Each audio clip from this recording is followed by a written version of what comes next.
What's going on, y'all? Welcome to the JungleCast podcast. I am your host, Dre Montana 52, with Pizza Man, Melly the Pirate, and we do have a special guest here today. He's also part of the Big Creators fam, just like myself, Mel, and Lolex, who will be coming in the next couple of minutes. Ladies and gentlemen, welcome MackOfAllGames. Mac, what's going on, man?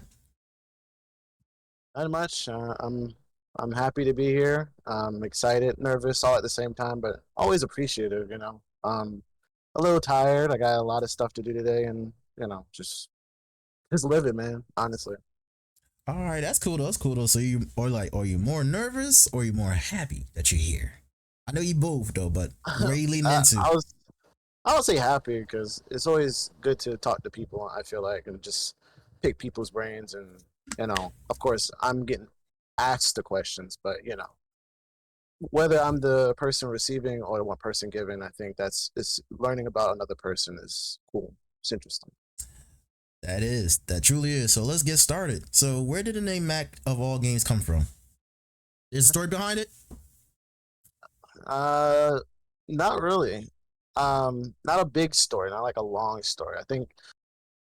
Well, my first username on the internet, PlayStation, whatever, was via Joker. Still have it. You just probably see that from time to time. But I was using that as my moniker for YouTube, but I wanted to find something that was going to be more interesting and more entertaining for people. Via Joker is cool, but something that's really going to pop, something to change from what I was then until now. So I realized that I was a variety streamer, and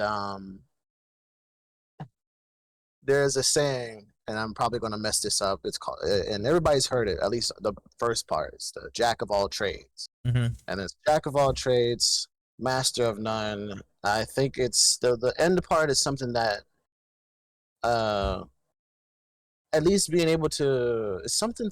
I forgot the rest of it, but I got the Mac of all games from the jack of all trades.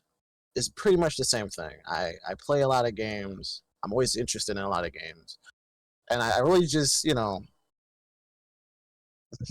I just I'm also the master of none. I say it every time because I'm not great at any game. Like I can never completely immerse myself into one game to perfect it. It's just difficult. So I wanted to find, what's it called? Call myself Jack. That it makes sense. So Mac came out of it, and you know, the Return of the Mac is my theme song. Every time anybody hears that song, they come to me and they be like, "Yo, Mac, I just heard that song and I was thinking about you." It's like that's the point. So no real big Ah, story. You know uh, what I'm saying? yeah. Clever, clever, clever. You know what? So Speaking about the Return of the Mac song on your streams, every time you go live, I like your version of it. I don't know why. Like I know you stream in the morning time, around like 8 o'clock in the morning. When I see your go live notification go on, I make sure I pull you up either on my TV or on my computer. And every time I listen to that song, it just gets me up and going. well, I appreciate it. No Yeah, problem. I found that one on YouTube, but there's so many different variations of it, and it's like one of those situations where anytime I hear that song, I think about myself. Oh, Anytime okay. somebody, and then I also get very annoyed because I hate the song. You hear it so many times when you start a stream. If you stream every day or mostly every day, and it's just like you Yeah. always hear it. But I still enjoy the song. Um, but yeah, anytime anybody ever hears that song, they think of me, which is cool because there's plenty of Macs in the world, but I'm the only Mac of all games. I like to hear that, man. That's an interesting story. Not a long one, but it's interesting. Very interesting. And Yeah. what games do you prefer playing? I know you're very streaming, but like, do you have like a different type of genre of games that you enjoy playing on stream or off stream? Um.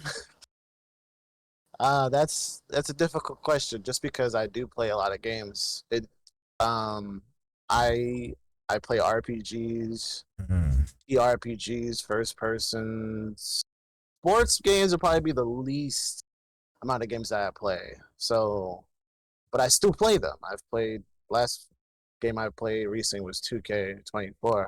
Um, but yeah, yeah, we didn't like that either. For $9, it was worth this. For $9, whatever. So Yeah, what's your yeah, favorite I color? I don't. At least you bought I it for can't really $9 tell you. though. At least you bought it for $9. Shit, I bought that shit for like what, $100 when it first came out. I would never. I would never put $100 in a game like that. Over time, yes, but yeah, no, I really can't. Like right now, I'm playing a couple of different games off stream. So I have this thing where I say I don't play many games on stream because I'm not at the point in my streaming career to stream just anything where somebody's going to watch me. At least in my mind, because for the most part, people come to your streams to watch you play a game. I'm not going to keep watching. Um, sorry, I don't care to watch someone play Fortnite. I'm coming to see you play Fortnite. Fortnite is just a game. I don't care that much about it. I'll play it from time to time, but majority of the time when I'm coming to someone's stream, I'm coming to watch you play it. So I see that same thing for me. So one of the games that I'm getting back into, Elden Ring, I started streaming that back when it first came out, and then I was dying 345 times in a row, and I'm like, okay, we're 4 hours in. I've in the same part that I started 4 hours ago. I'm not playing this game on stream. So I turned it off. How many times you died again? Oh, I mean, I didn't die that much time.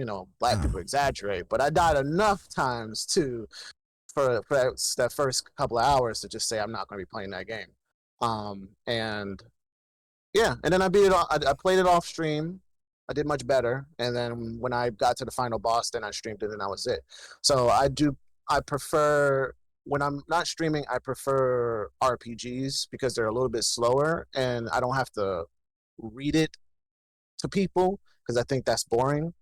And whenever I stream, I'm playing fighting games, first-person shooters, anything that my computer can run, because wish I could play everything, but not everything can run on my computer. So plus also too, you're also streaming as well, so that could cause another problem. Like you could probably play all those games if you're not streaming, like if you're not on OBS or anything like that, but when you're on OBS, it tends to lag a little bit because I have those issues too.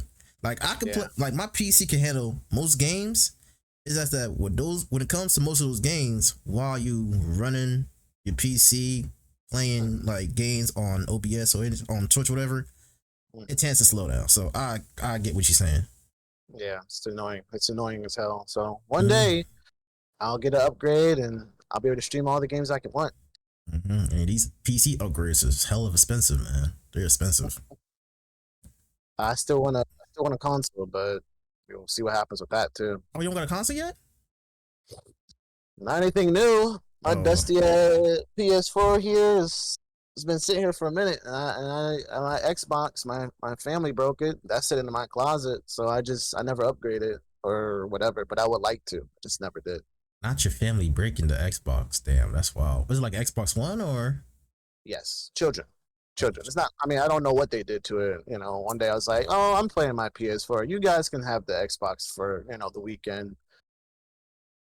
It didn't come back to me in good shape, so I was like, "We don't know what happened, kids." So I said, "Okay, don't touch my stuff no more." That's tough. Nah, for me, I have a PS5 and an Xbox. I mean, I have a PS5 and a Switch. I don't let nobody touch my system unless it's just me, myself, and I, because I don't trust nobody with my game system. No. My daughter got her own PS4. She got her own Switch. Like, we not doing that. Don't touch my stuff. Exactly. Don't touch my system. Smart.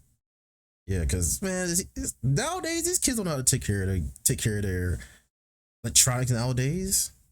I just don't trust it. Like, I have siblings, so I had to share game systems with kids before. You know what I'm saying? I know what that feels like. You nothing is more painful than seeing a kid skate on a game disc. Like skate across the floor. Like skate. Skate? Yeah, no. Like roller skating on a game disc? I'm ice skating, but on your game. Yeah, no. Oh nah, son. Oh nah. Oh no. Oh no. That's another level. Oh no, I would have catch a case. Hell no. Fucking up my skit. Well, I used to beat the shit out of my brother. You know how much games are expensive, man. Now you see why people go digital. Right. Now you see how people go digital now, bro. Cause these games just be expensive, and Blu-ray just don't get scratched up like that unless like you intentionally want to scratch the fuck out of it. But skating on a game disc, bro, that's a whole nother level. Nah, I would have catch a case. A whole nother level. Kids can be so disrespectful. Monica, that's not even disrespectful at that point. They don't care. That's just evil. That's some evil shit. That is some evil ass shit though. But I'm gonna let one of y'all ask Mac a question. I'll let y'all go ahead. Go Go ahead, Noah. pizza.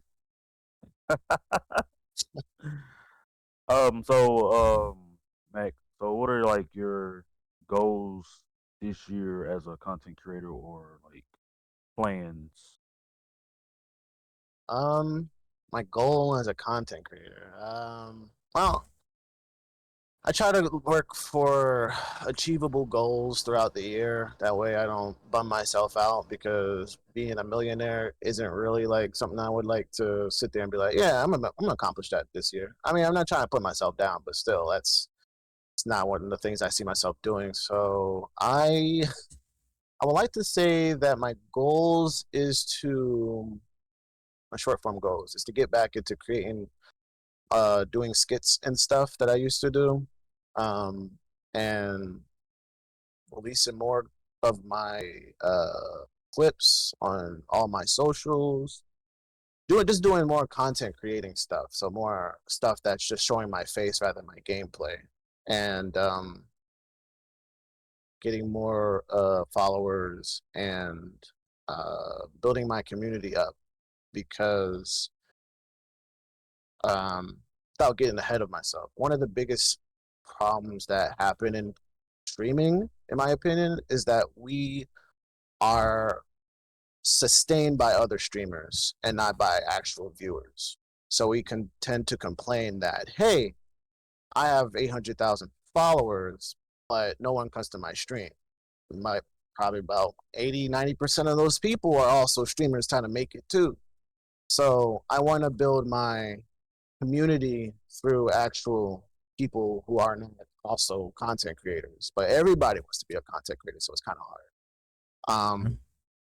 So yeah, that's that. There's a couple of game show things that I want to do. My last game show thing I did for this year was Black History Trivia. That was fun. Nobody lost their black card. I'm proud of them. But I was also very lenient. I had to ask the other team. I said, "Do y'all want them to lose?" So they said no, because they were actually nice. So it was that. But I think I have a lot of short form goals this year, and I'm trying to achieve all of them. But yeah, nothing too big, nothing too crazy. All right, and going back when you say skits, what kind of skits do you do? Comedy. Oh, comedy? You're a comedian now, huh? I've only made 3 because it's the time to edit and the way my brain works. So like I'm jealous of the people that are able to create content on the fly, because you'll see something that happened like an hour ago, and then somebody got a skit within seconds. I'm like, damn, they got everything, and it's still funny. Like, it's not something that's just like, well, they built off of it and they just made something funny. I can't really think of anybody that I can think of right now that have an example, but a lot of content creators that I've seen, that I follow, they do that type of thing. And I would like to get in something like that, but more of my skits were more well thought out, planned, script, and everything. So because I do have a script, I try to stay within that, but then my brain doesn't work well because I'm acting it out. You know what I'm saying? So once I start acting it out, I'm like, this line doesn't make sense. Let me repeat over and over again. So it's just the time it took for me to make one skit was just too long, and then editing. So I want to put, because that was like 5 minutes long, so I wanted to change that into like more of the 30-second short form content that we see today. So, but if I'm able to do the 5 minute thing faster, cool. But it was like 5 minutes. It was like 4 hours turned into 5 minutes because I just kept doing the same thing over and over again and kept messing up. It was a lot, but they're still around. They're on my YouTube channel somewhere. I definitely gotta follow YouTube channel to see those. And speaking about comedians once again, or do you have like any inspirations? Like who's your favorite comedian that you I ain't gonna say look up to, but like, inspired to be? No, I No. think I don't know. I think people are I think people are funny, but I don't have anybody that I'm strongly like. Damn, I want to be like him when I grow up. But no, because I like comedy, but my goal isn't to be a comedian. My goal is to be an entertainer. Yeah, Entertainer? Oh, okay. more entertaining in at that aspect. I'm not trying to be on a I'm not trying to do stand-up comedy or anything like that. And be on Netflix, have my Netflix special or some stuff. If it comes to that point, then cool. But that's not my goal. Just be entertained. That's it. Just want to entertain people. Make people laugh. Overall, just make Yes. people laugh. That's understandable. Very understandable indeed. And what are some challenges have you faced as a content creator, if you have any? That is a very, very long list. Okay, stuff. Uh, Content creation problems that I've faced. Besides the usual, the hey, I started my stream too early. Now I gotta go take a shit. Or oh, I'm in the middle of I'm having my introduction, but I've been muted for 30 minutes and no one told me. And it was like, well, I thought that you wanted it that way. What are you doing here for? You're supposed to be helping me, viewer. But um, Making you look crazy out besides, here. yeah, 30 minutes of that, or no game sound. Just the usual. Besides the usual technical problem, Mm-hmm. I think most of the issues that I have with content creation has been within myself, honestly. Whether it's making the time, whether it's actually putting the content out, um, and other things. There's other things that I can say that I've had issues with, but I ain't gonna share all that. But um, overall, it's just like stuff that I have to get in control of myself, because the only reason I do early morning streams is because I do overnight work. But I wasn't always doing overnight work since when I first started streaming. I was doing regular 9 to 5s, and then I had to adjust. So Mm-hmm. I do morning streams now. But I'm gonna try to adjust even more so I could do morning streams and night streams at the same time. So I'm still just it's always that, and then finding the motivation every day to actually create content, because it's not. I don't think that I'm always just looking at my numbers and I'm like, damn, well, I don't want to put any content out because no one's watching it. It's just doing it and editing it every day can be a lot to me. It's Mm-hmm. from trying to sleep, trying to eat, trying to play games, just to play games, to just relax, or just trying to make content. So yeah, most of my issues that I have with content creation has always just been like technical. Um, of course, you always have people. Some people too can be problems, but yeah, it's just technical stuff mostly. And you say you mostly stream in the morning times too, right? But sometimes you be streaming sometimes in the afternoon or evening streams. So Mm, I do. It's very difficult though. Like that's my thing. So I'm going on a tangent, but when I do my early morning streams, I come home straight for work. It's the same thing as if someone was doing 9 to 5 and then they mm-hmm. came home and at 6 or 7 they started streaming and then streamed that entire time. But because I have to split my days up because I actually want to exist during the day and have a social life, I have to stream at that specific time in the morning. Sleep, nap, nap, nap between before the afternoon comes. When the afternoon comes, exist, and then if I'm not too tired or whatever, then I'll stream after another nap. So I Mm-hmm. take a lot of naps. I don't sleep.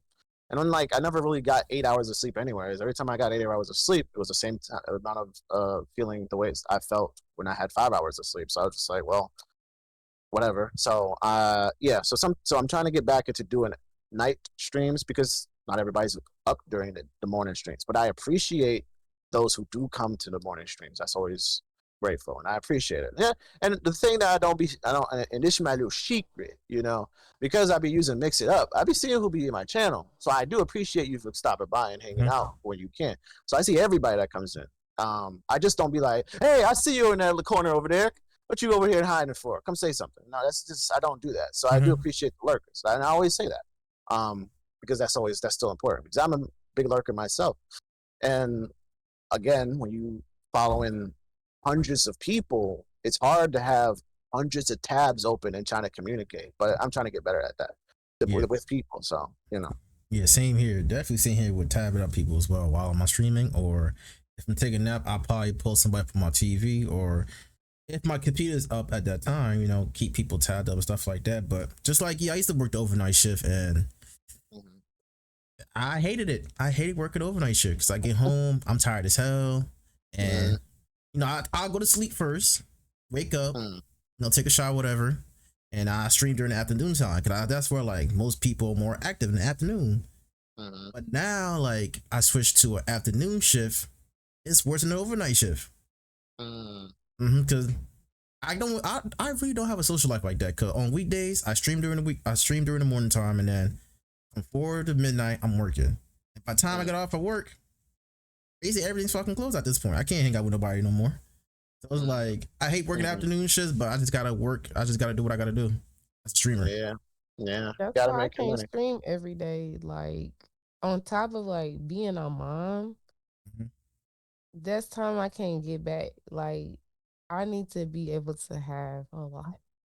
And as much as I enjoy streaming, I feel like if I don't have a life, it's gonna impact the quality of my streams. Like I'm not gonna be able to be vibrant. I'm not gonna wanna like converse. Like it's gonna be something that affects me mentally because I don't have a life outside of streaming. And it's gonna take away the joy of streaming. So it's like, and I'm finding that like scheduling, even if you don't have a stream schedule per se, like scheduling in general, stuff that you do pertaining to content creation makes it a lot easier to handle. Like, okay, I'm only putting out TikTok videos on Tuesdays. You know what I'm saying? Like, I'm only editing on Wednesdays, stuff like that, so that I have that dedicated time where I'm like, this is what I'm doing. I'm going to get it done. And if I don't get it done in this span of time, then it's gonna get caught up the next time that I set aside time to do this. That way I'm not feeling like, damn, I gotta put out a video. Oh, I gotta edit. Oh, I gotta do no. I'm gonna pick a day. I'm gonna do it on that day. And if it's out, it's out. If it's not, I'll put out 3 of them things at the same time. It's just gonna be what it is. Yeah. You gonna say something? Me? Yeah. No, I agree. I mean, I have a sort of schedule too, but that's why I try to keep up with just even my morning schedule. But sometimes I just be too tired and then I oversleep. But yeah, scheduling is definitely important. That's why I try to my original goal that I still don't be achieving. I'm trying to is usually to create clips throughout the week, but on like Saturday mornings, Sunday mornings, whatever, I will actually sit down at my computer and create the clips from like CapCut on my computer or whatever. And then I'll just sit there and have them set and ready to go for throughout the week so that I don't have to sit here and edit my videos every night and then put it out. But I haven't really been sticking with that. But it's still important. And just like you said about, you know, just putting them all at once sometimes, I'd be like, here, I made this one yesterday, but I forgot to put it up. So here's 2 of them at the same time. And I just the scheduling can be difficult sometimes, but I do write stuff down, and sometimes I do forget. So that's one of the things, because I don't think I'm a big streamer, but I would say that I'm a big networker. God, words. So I'm always talking to people, and if I see something that I'm trying to get into, or something that maybe I'm not really interested in, but I might want to actually collab with a person, then I do it. I have a lot of stuff to do today, which is one of those things. So, you know, yeah, scheduling is important. That's all I got to say. I agree with both of y'all. Schedule is important because like I don't have a set schedule per se, but I know like during my weekday mornings I'm streaming, and then if I'm not streaming that day and any of the weekdays, I probably editing a video or recording some gameplay to put on YouTube. It's like I try to cut down my time from streaming because that shit does I do get burnt out when I stream, and I try not to, especially like if I have a week, like the weekend for the podcast, like on a Saturday. I try to, not to stream as much. I might make sure I have enough energy as I can to do a podcast for that Saturday. So I definitely have some, like I said, it's a schedule, but it's not like a set schedule, if that makes sense. Mm-hmm. You gotta keep it kind of loose. Like people have like rigid. Anybody that has a rigid schedule, like I have a bit of like worry and admiration for them because like I admire that type of dedication to like stick to a rigid schedule, but also it's like it's so inflexible. Like that type of dedication to me is like I said, it's both admirable but also like worrying because like that would stress me out. Like if I'm like, oh yeah, for sure, every single day at 9 o'clock, I'm turning my stream on. I would be stressed out by that. Like if I turn it on at 9:15, if I turn it on at 9:20, I'll be like, oh my god, I failed for the day. Like it would just be too much for me. I definitely hear that. Yeah, I have that same. I have that sort of problem. So when I first started, same sort of problem. When I first started streaming, I streamed every single day. But after a while, that got draining because, like you said, it's tiring. You can't. There's no flexibility. So I was trying to keep up a schedule because I felt that the more I streamed, the more people would want to watch me or whatever. Blah. And then I was like, I got to the point where I was burnt out, and so I've taken so many breaks throughout my streaming career, which if you didn't know, you should be taking breaks. Yes. Those are important. So, a mental health break, whatever you want to call it, always important from streaming. So after a while, like I said, my schedule started changing and whatever, different jobs, times, whatever. So now that I'm at this new job, I'm overnight. I do have a set schedule that I do stream at 8 o'clock, but I haven't put it where I've had it on my stream schedule on like my Twitch or anything. It's just people know I stream early, but I don't be like, yeah, guys, whatever. If I'm about to stream, then I'll say, hey, I'm streaming. Here's my Twitch link. I'm streaming now. But I don't force myself to have a schedule out where people are like, well, why the MackOfAllGames didn't stream at 8 o'clock? What's going on? And it's like, well, some people don't. Some of my viewers don't see any of my other socials for one reason or another. They only see my Twitch. So, whenever I come back, I'll be like, oh, yeah, such and such happened, whatever, because stuff happens. So my schedule now is the only thing I really is critical on is my 8 o'clock streams. And whether I start at 8 or 9, I'm still going to stream in the morning. Yeah. So I don't have such a strict regimen on myself for streaming. So because I'd be stressed out all the time. It's terrible. Well, yeah, I forgot to mention this too. During the summertime, like right now, I'm only streaming at 9 o'clock because my niece is out of school during the summertime. But when it's like a school year, like around September till June or whatever, if she got to go to school at 8 o'clock, no, if she got to go to school at 9 o'clock, by 9:15, that's when I'll stream around like at 10 o'clock. But if she go to school early for like tutoring and stuff like that, she got to be there by 8:15. So I'll probably stream around 9 o'clock.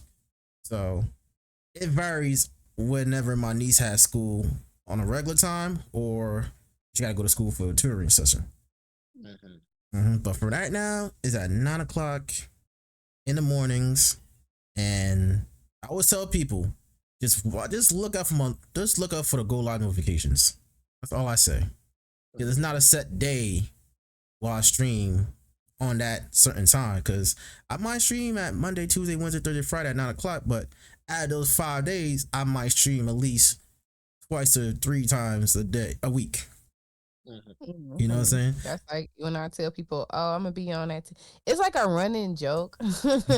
on my Twitter because I'm always late for my stream. I'll be like, okay, yeah, I'm gonna stream at this time, and then I'll be like 15, 20 minutes late, and I'll just be like, it's just gonna have to be a running joke because there's no way, like, because you try to tell people so they have an idea when they'll like tune in, but it's not always feasible, especially like I stream at night, so I be putting my kids to sleep. If they decide that they don't want to go to sleep, I can't get on. I gotta be waiting on them to go to sleep, or I'm gonna have little kid voices in my stream bothering me, crying, talk about they sleepy. I ain't got time and energy.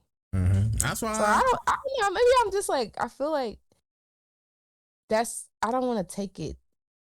It sounds bad to say I don't want to take it too serious, but it's like it's an enjoyable thing for me. It's not a clock in job type of thing. So it's like I'm dedicated to it, but I don't want it to be so rigid that I don't enjoy it anymore.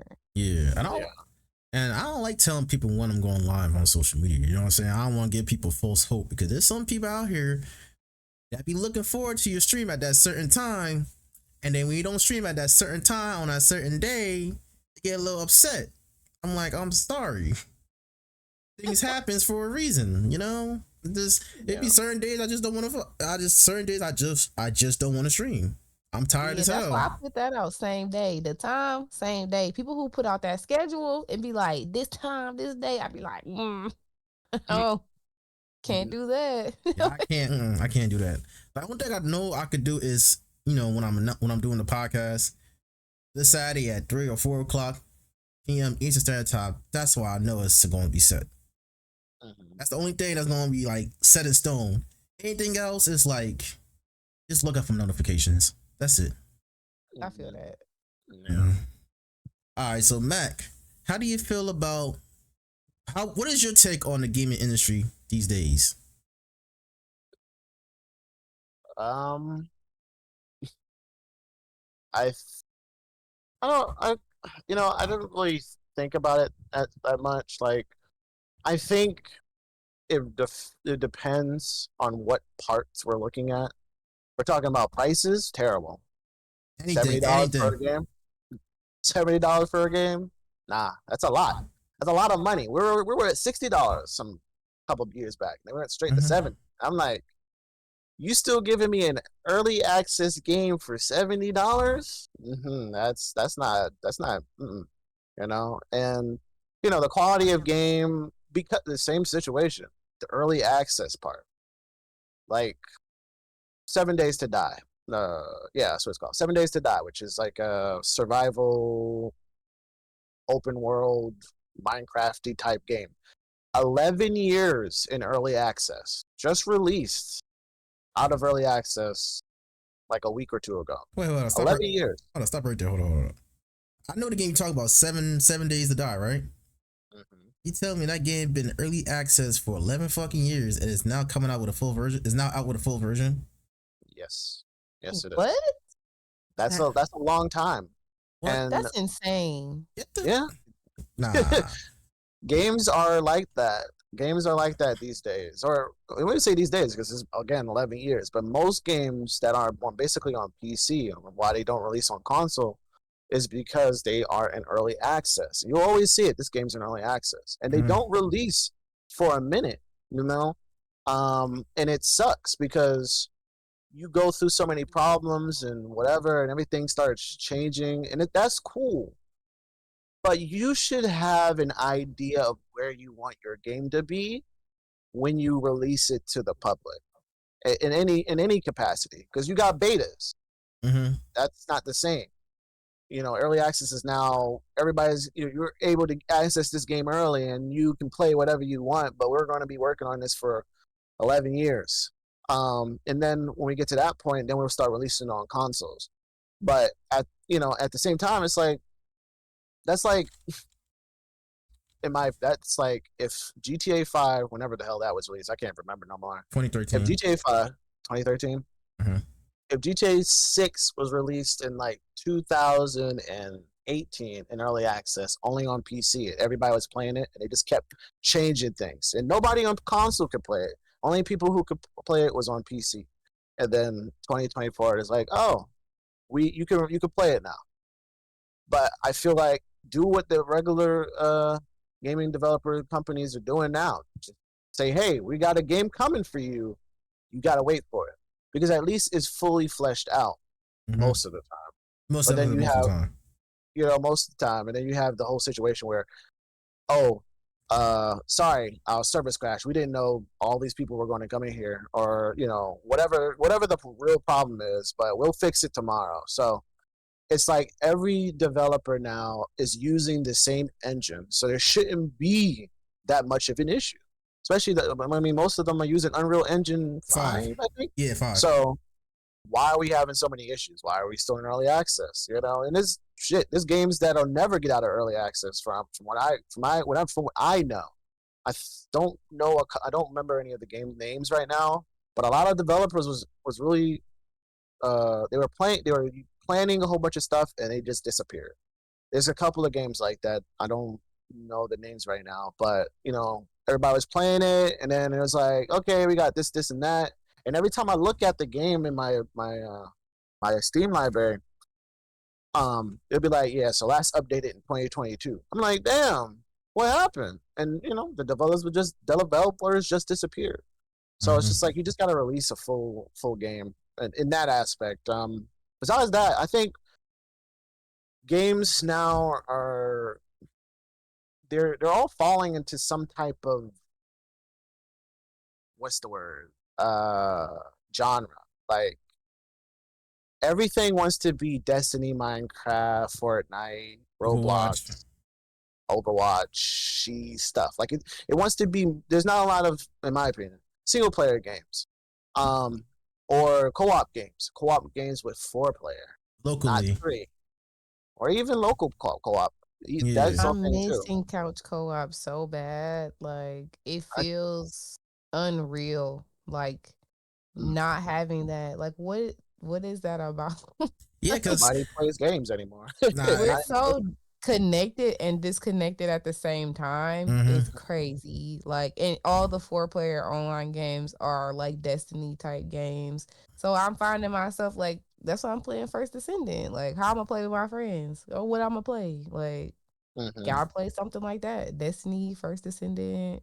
Not trying to really like run around play shooters like that. Like, yeah, I'm missing single player games. I miss a lot of single player games, man. I mean, they still are coming out nowadays, but it's just, I don't know, a lot of nowadays. I feel there's a lot of games, like a lot of samurai themed games now, man. I'm getting sick and tired of that shit. There definitely is. I'm getting sick and tired of that shit. came in waves. Like, think about like PS1 days, we were getting like a lot of like Shinobi type games, and then over time we moved away from that. So I think it's just like renewed interest in that kind of game type that's just prompting that to happen. I don't really think it's gonna keep going. I think it's just kind of like a wave. I mean, I guess. I mean, like Final Fantasy 7 Rebirth, Rise of the Ronin, and Persona 3. Those are some good games. It's just, I don't know. I feel like it could be more good games. But like I said, I feel like remakes. I'm tired of movie remakes. I'm tired of game remakes. I'm tired of fucking. I had somebody on my stream today. They tired of Gunpla remakes. Stop remaking shit and make something new. Like, do something new. It's not. I don't feel like it should be that complicated. You could have, obviously, concepts cycle, and you can say there's technically nothing new under the sun, but that's where you have to be creative. Like, do something different. Don't remake some shit. Give me a concept that's the same. Okay, give me a storyline that might be similar.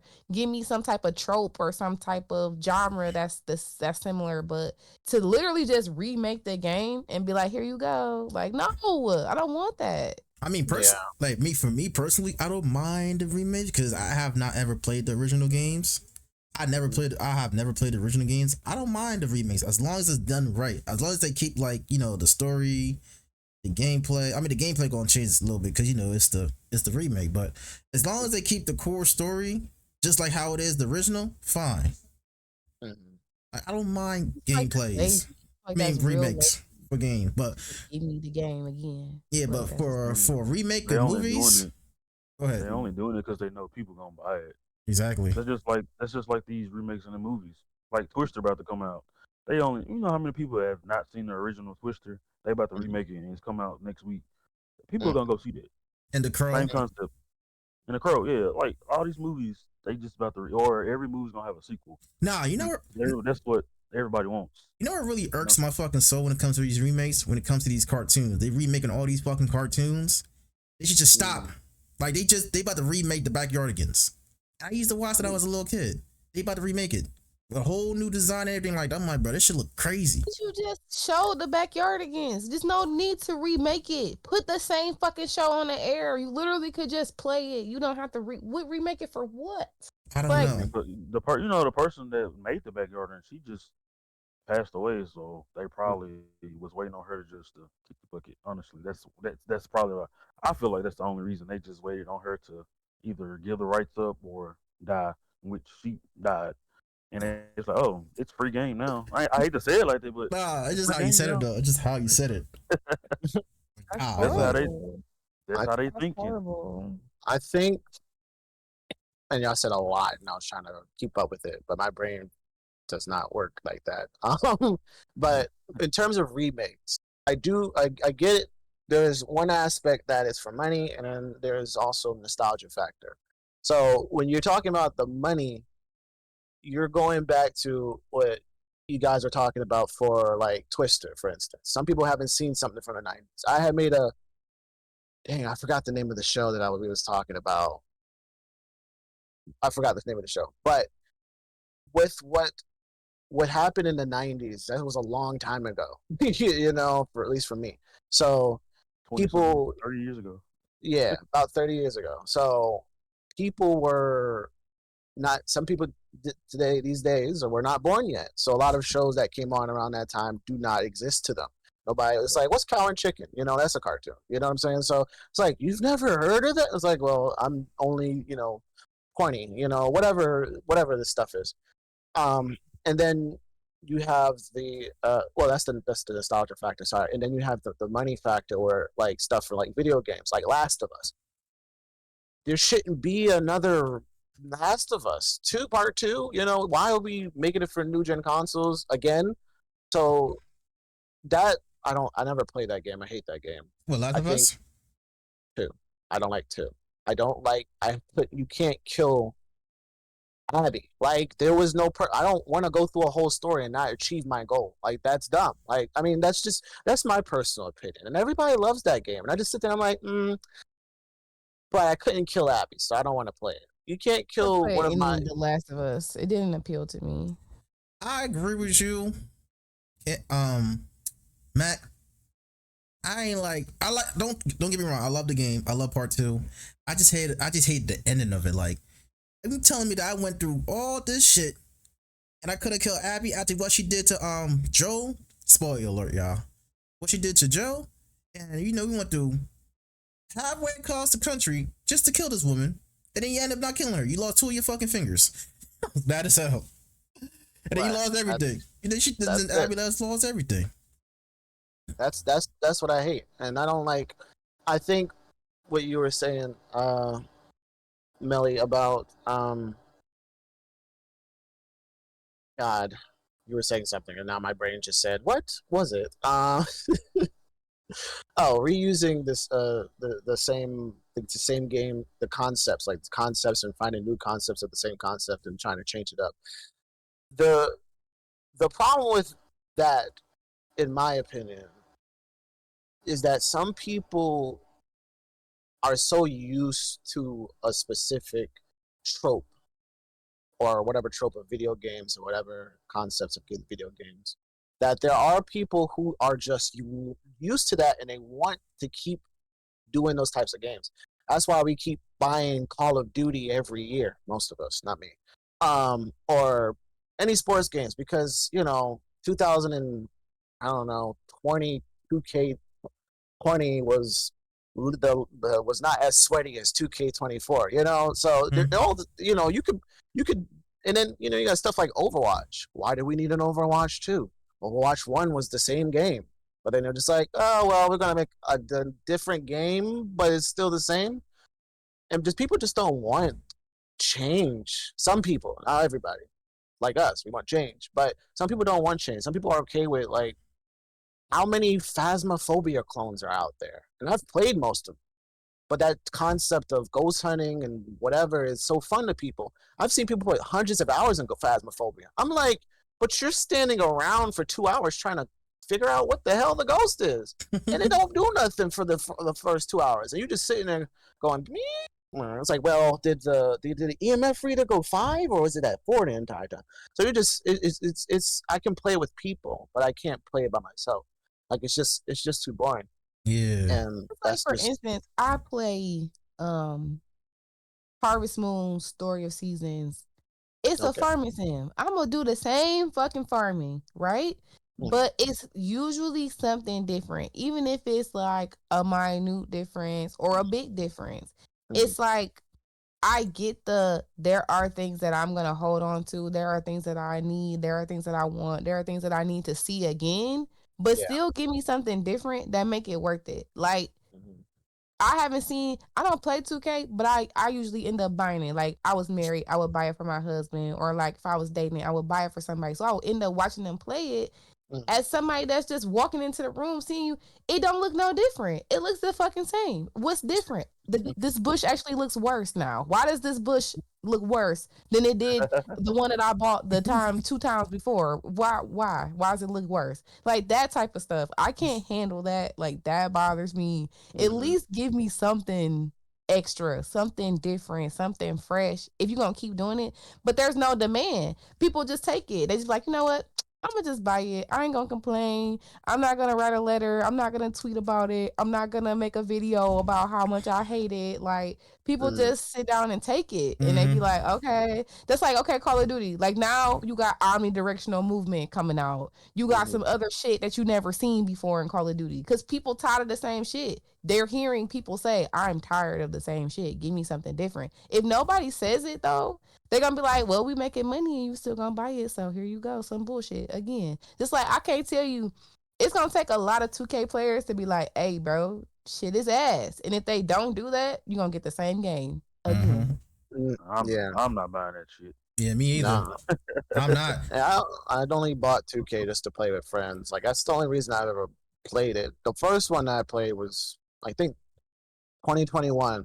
And I think that was because it was free on PlayStation Plus. And that's the only reason why I picked it up. But yeah, the change of just a little of change with certain games would be nice. But a lot of games, their issue is they're still technically in early access. It goes back to that whole concept. So a lot of games have like Payday 3, for instance. Payday 3 had like 6 missions when it came out. And people keep just complaining and complaining because it wasn't like Payday 2. There was no you have to be online to play the game. Stupid. You have to you only got those 6 missions and it just didn't have a lot of variety. And in a game like that, you have Payday 2, which has been out for years, hundreds of content, a bunch of guns or whatever, and the same mission can be done different types of ways, and people like to do speed runs and stuff like that. But it has the ability to make you. It has content that you can get from that. Payday 3 doesn't, and then even now they're still trying. They're trying to change it up. Like, okay, we're gonna allow you to do this, but no content. Similar, and then there's no story. Because this whole story is multiplayer based or whatever. But yeah, a lot of games are not finished. They keep adding something every year. There's a different. There's a season pass.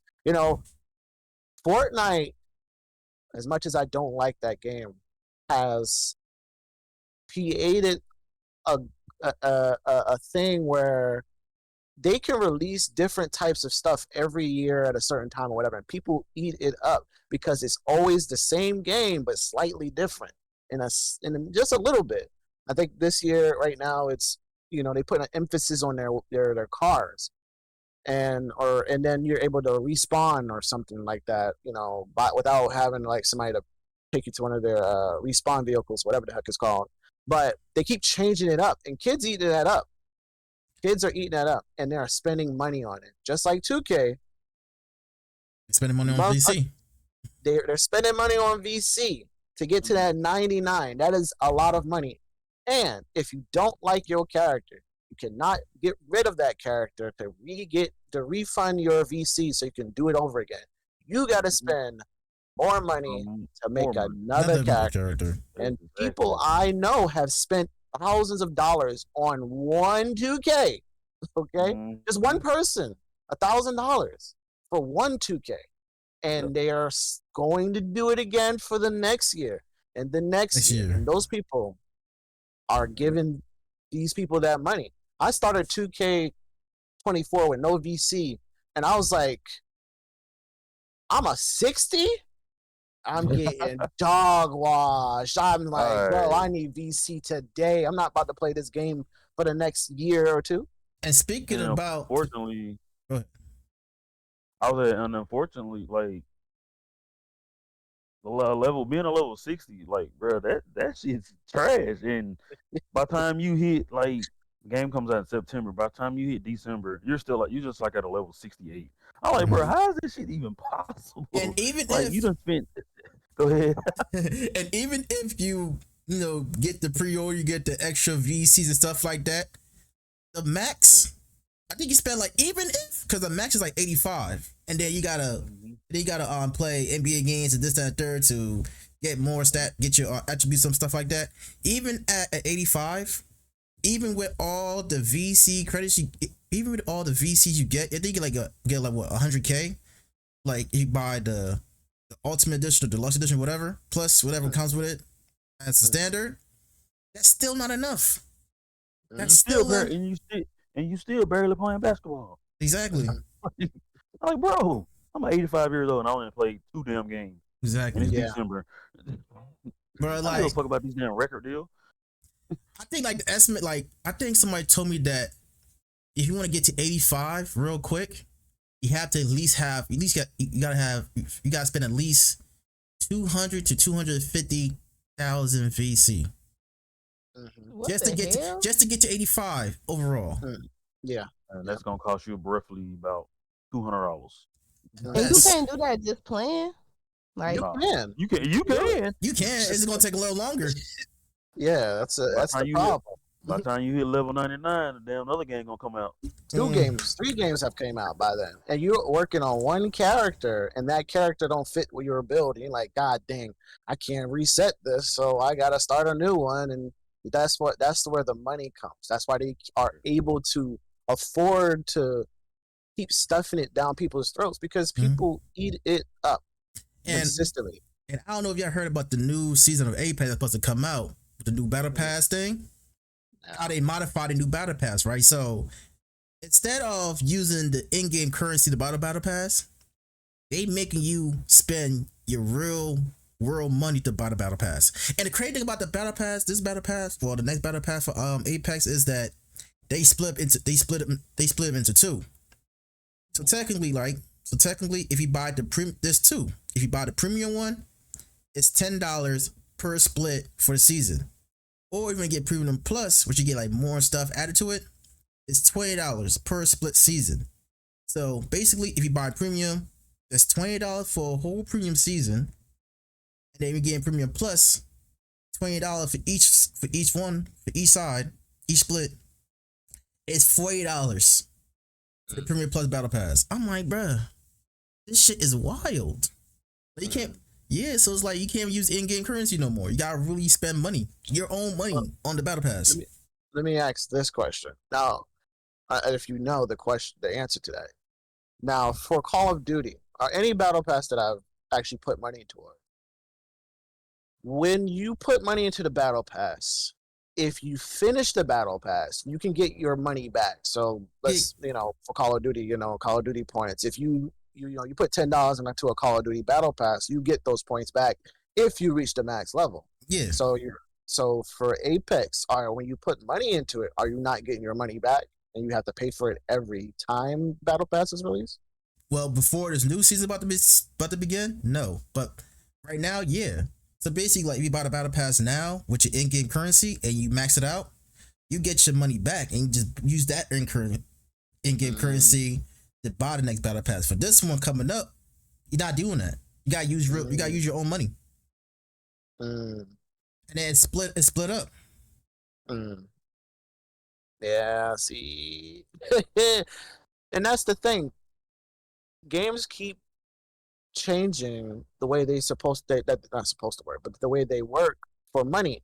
And the way the economy is right now, I'm not about to spend more money on a battle pass. Like this is for entertainment.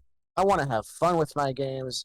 I want to look cool, whatever. But majority of the time, whenever I think about it realistically, I'm not looking at half the costumes that you see. The people who shooting you are, but why do I care what you see me as? I'm okay with that. I'm not spending more money just because I want to look cool. So, unless it depends on the game. Because just because I don't like Apex may not mean that somebody else, I may not put money on towards something else. But yeah. It's just the way this game industry, man, it's crazy out here. And since some of these games out here, it's not even, like you said, it's not even worth $70. Like games like these $30, $40 games. Like me and my nephew were just talking about this not too long ago. Like games that are like $30, $40, they better than the games that's like $70 right now. Yeah. I was like, because they finished. Because they finished most of the time. Yeah.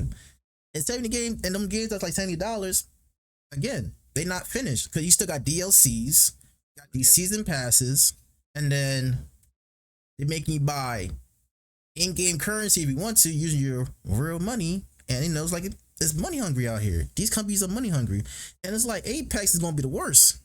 They splitting the season into two, and you gotta buy them per split season. So it's like kind of fucking stupid. It's just like watching a TV show or a movie. You know what I'm saying? It's like, okay, you're gonna watch part one, but part two comes out in the next 2-3 months. So I'm like, what the fuck? It depends. I can agree with that, but depending on the movie. I think the only time I think that's stupid is two different movies, and I've never seen them. Twilight and Harry Potter. Those two splits of the final book, they make sense to me. If we're talking Endgame and Infinity War, set that out of order, that was a good split. I hated it. It made me hurt for a year, but I liked that split. That was beautiful. Those other two doesn't make sense to me. Don't if anything, even they should have split the fifth book. They shortchanged the fifth book real bad. The Order of the Phoenix. If they was gonna split a movie, it should have been the Order of the Phoenix or the Goblet of Fire. If they were gonna split, it should have been one of those. It shouldn't have been the last one at all. That was actually one of the shortest books. So it's a split that was kind of insane. Right. Yeah. And even there was another movie. Oh, there's two movies that came out that did that, but I don't want to be a spoily person. I don't want to spoil anything for anybody but that. So, but if you know what those movies were, one of them had cars and another one was a spy movie.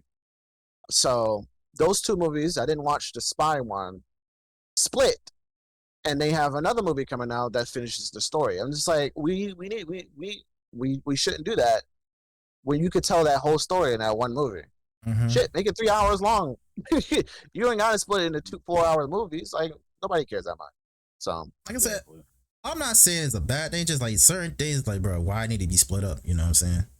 It's giving money hungry. That's why. That's why I split up. Like it's literally corporate greed. Like if you can't see offhand why it's split up, like if you don't know, like, oh, the suspense or the production or both, or if you don't know offhand why it's split, then it's instantly corporate greed, in my opinion. Like you might as well just corporate greed. That's why it's split. Unless you can say, hey, it's split because of this. The answer is corporate greed. All this shit and it's still laying off employees, bro. That's wild. All this shit and it's still laying off employees, man. Because they gotta keep the big wigs got to keep their money somehow. The economy sucks for them too, but in order for them to keep their what's the word I'm looking for? Comfortability. They gotta make everybody else suffer. They've already been doing it for years, but now it's worse. So yeah, all these subscription increase, bro. It's getting worse. You know what I'm saying? Netflix. And that Go ahead. sucks. And that sucks. Yeah. Like Netflix, Hulu, PlayStation, Xbox, fucking Disney Plus, all streaming services have gotta have some type of increase, bro. It's like, damn, it's already bad enough we can't pay the prices right now, but y'all increasing these shits like it's supposed to be helping us. Nah. And you don't keep any of that stuff. Exactly. And that includes games without like anything extra. Like we're not getting anything extra. We're just being price gouged, and it's like everybody's like, "Oh, the economy is bad. People don't have money. We don't have money, and now you're charging me more money that I already didn't have." Like, what? Especially for shit that's temporary. That's the part that bothers me with these damn streaming platforms. Y'all are charging an arm and a leg for stuff that y'all take off like every few days. Exactly. Yeah, and that goes with games too. Mm-hmm. Even with we're talking Game Pass, PS Plus. I was going to say Nintendo Switch Online, but I don't really remember that. But they didn't change their prices yet. So those types of things, even like for PS Plus, for instance, you are able to keep the games that they give you as long as you have a PS Plus subscription. Mm-hmm. But once you stop, you can't play those games anymore. And I have a lot of PS Plus subscription games, and I just don't pay for PS Plus anymore. So I don't play my PS4. But that's the issue. And it sucks, and I hate to say it, but even with like PC or console gaming from digital, it sucks because we're not. I want to say we. Talk for myself. Not paying attention to the fact that majority of PCs and even now consoles do not have a disk drive. They're not trying to make disk anymore. Disc. They're not trying to give you the item when they can give you to rent it to you for however long that you pay for it, and then they can take it back. People have bought digital movies, and they're like, well, we don't have that on our platform anymore, so you can't play it anymore. So, and that happened. I think that was a PS Plus situation or something like that. Sony, whatever, it doesn't matter. They just took the movie away from it. It's like, but I bought the movie. It's mine. You said I'm supposed to be able to have it. No, according to our contract, not really. It's not yours. And so as long as we're not buying discs, yeah. And we were just talking about this. We were just talking about this on the last podcast last Saturday. Well, 2 Saturdays ago about the physical copy versus digital copies. Like, say if the PlayStation Store shuts the servers down, we won't be able to get those games back if you buy them games digitally. If you had those physical copies, we have them for life. You know what I'm saying? Yeah. So having physical and or digital copies has both pros and cons to it. You know what I'm saying? Especially with digital, like, yeah, it's way more faster. You can just download a game off your damn system off the rip. But at the same time, say if the PlayStation Store goes down, stuff like that, and you will be able to get those games back. Like, look at the games that I think the PS3 store went down. Yeah. The Wii servers went down. Like, if you buy any of those games digitally, you can't play them. You can't get them back. Yeah. I think the biggest issue is that most games are online service. Mm-hmm. As long as games need to be connected to the internet in order to play, that's what sucks. That's what sucks the most, because I think I could play PS4 games without being connected to online, or you could say, or even on like Steam, for instance. If you enter, say, play offline, you can play most single player games offline, obviously. Yeah. But a lot of games these days are online service. Payday 3, Suicide Squad, whatever reason that was. Destiny 2, Call of Duty, unless you want to play the campaign 600 times by yourself. I don't really care. All Apex. A lot of games, and Melly was talking about this, are they are multiplayer.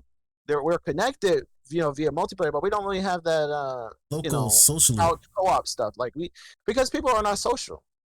It sucks, but we don't really spend time with each other like we used to. I mean, and that's a blessing and a curse. and the fact that we can connect that way because some of us may be in California and some of us may be, in New York, and we are able to play together, and that's a beautiful thing. But for the people that are like in the same area, like it's really rare to be able to play certain games Locally. locally. Yeah. Mhm. So there's ways around that, but there's a couple of games like Enter the Gungeon, Exit the Gungeon. There's some other games I can't remember right now that are just like moving out or moving out too. Those are types of games that are like top down and you do stuff together, whatever. But they didn't have an online multiplayer for some reason or another. But like Steam Remote Play allows you to play at the same time with another person on the same screen. And there's not a lot of same screen type of games, Yeah. which I don't really, I'm not really upset about that if I'm not in the same room with somebody. But I think that's the beauty of Nintendo or Switch. You can play most of their games on the same screen in your on your couch with someone else if you really can, if you really want to, rather. But the online service sucks whenever you do that. But in my opinion, but yeah, a lot of their games are multiplayer friendly or local co-op friendly, which is good. So, and I think that's because they're built more towards children, so and Yeah. family. So, See, as a Nintendo, like the Nintendo brand, mostly like for kids and family brand types things. Games like that for Nintendo. I mean, Xbox too, but if you're really focusing on kids and family members, stuff like that, it's Nintendo. yeah, but the only problem I'll say about Nintendo is their games are way too pricey. Oh yeah, They're way too They're pricey. pretty expensive. $60 for a Switch game. $60 and no crazy. sale. 70. They're 70. They're 70 now. $70 for a Switch game. They used to be No, still 60. It's only 70. It's only 70 because of Legend of Zelda. That's the only $70 game. Is it the only one? Okay. Yeah, that or if it's like a small DLC, maybe or like a little extra content. But at max for that, depending on the game, you're going to see pretty much about 80 or 90, depending on what they add with that. Yeah, Because- that's their problem, and they never go on sale on their digital store. They If you barely do get it, They if barely you do. get a sale, you gonna get Indies about will go on 60. sale, but no big titles. Indies do Never. sales all the time on Switch store, not Yeah. big titles. Yeah, Unless you go to GameStop and buy a physical copy of the Switch game, you might get a sale or two there at GameStop. But Yeah, like who I shop got at GameStop? Zelda for $5. Like I traded in like 2 things, and I had like a $5 coupon, and I literally walked out of there with. I bought it for $5. I haven't even turned it on yet. I still just got it, just in the package. But I only paid $5 for it. That was a $70 game. hmm So that was nice. But yeah, I wouldn't buy that shit digital because I bet you right now it's still $70. Hell it yeah. is. It's been out for a long time. Any game, any of their like you said, main titles are that way. But yeah, excuse me, the smaller the indie stuff, yeah, that always goes on sale. But I was, every time I looked at the store when I owned a Switch, I'm like, damn, all right, what can I buy now? All right, 60, that's 120. Damn, Don't that's get nice. taxes. And taxes. Yeah. So and then, but I bought most of my games physically. Not all of them, but most of them physically because they were cheaper on Yeah. other websites like Amazon and all these other stuff. Because physical copies are not as important to people anymore. So with kids, and I feel like kids really put a lot into it, is that they want the game now. They don't want to wait till Christmas to play Call of Duty for you to buy it or whatever it is. It's like, okay, well, it's releasing today. I can buy it, pre-order it Online. 2 weeks from now. 2 weeks from now, preload it and get to play it on the day of release. Some people can't do that. Yeah, I can see kids like when it comes to digital games. Yeah, kids need some type of digital console because I don't trust a kid with a fucking disc console, bro. Because if a kid skates on a game disc, I'm catching the case. I don't care. I said it before. That one scrape, y'all have no idea. The way we grew up on CDs, and we have to make sure certain people don't touch it because they don't know how to take care of them. That one scratch will do it. That one scratch will do it. And this is before Blu-ray disc too. This is just like a regular CD-ROM case. I mean CD-ROM disc, where you can actually easily scratch on a CD-ROM disc. On Blu-ray, you can't really scratch it as much. You know what I'm saying? But with a regular CD-ROM, oh yeah, nah. Like what Mel just said, like kids ice game with them game discs, bro. That's evil. That is some evil shit. That's sinister shit right there. I said the same shit too. Sinister, like nah, bro. That's wild. Mm-hmm. But yeah. So are you part of any gaming communities, Mac? For those who are watching right now. Yeah, I would like to say that I'm a part of the community. We're, big creators around here. I consider that a gaming community. I used to be a part of other ones, but besides that, the big creator community has been my main community right now, just for many reasons, one thing or another. But yeah, that's what it is. I remember. I'm nostalgic of the old day of my old gaming communities, but yeah, no, the community is my community right now. So speaking of the big creator, for those who are watching this podcast right now, or listen to it right now, can you explain more of that? Like, can you explain, like, what is the big creator for those who are listening and watching right now? Big creator in my own words. I think being a big creator, obviously, or joining that part of the community group means that you're joining a family, and that you are building your network with other like-minded individuals or people that you may not, really interact with overall in general.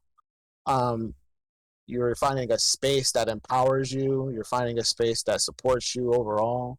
But the biggest thing is you having to take advantage of it. And I've been saying that a lot more recently, because if you're not taking advantage of it, then you're just there, And I think being a part of a big group, especially with 12,000 people in a Discord or whatever, it's scary because you have to interact with people. And when I used to work at in retail, one of my biggest issues, and even now, is that I'm low-key shy, high-key shy in real life.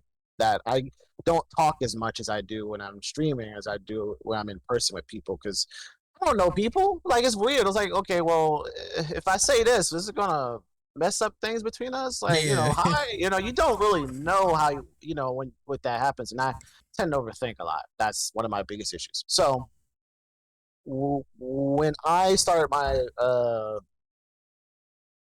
old job, I had to talk to people. I had to be like, hey, how you doing? Would you like this? Would you like that? Blah, blah, blah. I had to be nice.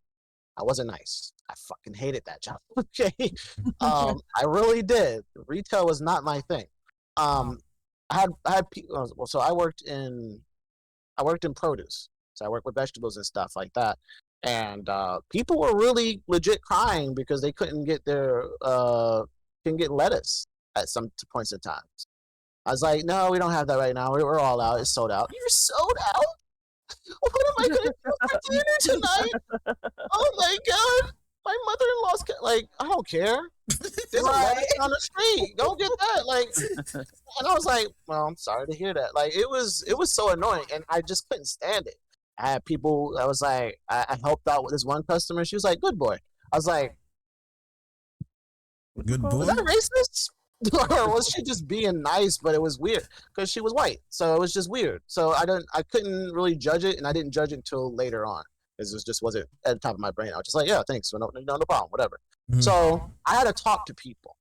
I have to talk to people in the streaming space, whether it's with viewers, whether it's with other streamers, whatever it is. And because I've gotten used to talking to people, whatever, I consider myself to be very nice. I'm an asshole sometimes, but that's normally what I do for streaming purposes. We only. all are. It's just part of the thing. We like causing chaos sometimes. That's just, it's fun. Depending if we're playing something serious, I gotta lock in. But I know people who don't lock in and they don't listen, and that's okay. I know. I'm one of them type of people.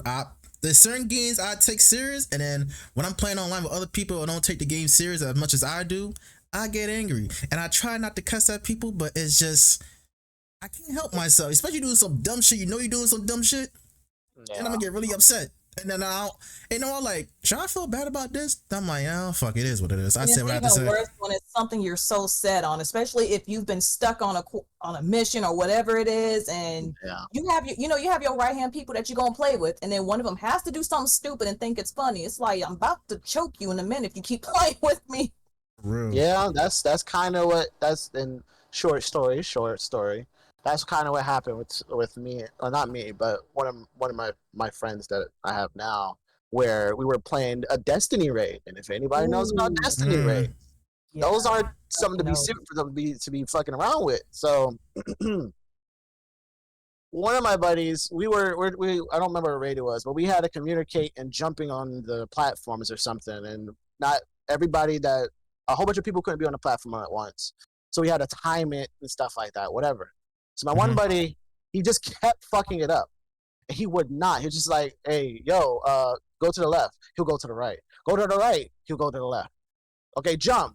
He won't jump. Jump now. He jumps. It's just like, oh God. And so one of my other buddies, he was like, you know what? He just turned the game off. And then, you doing Destiny raids for hours and hours, and you keep messing it up. It just that's you.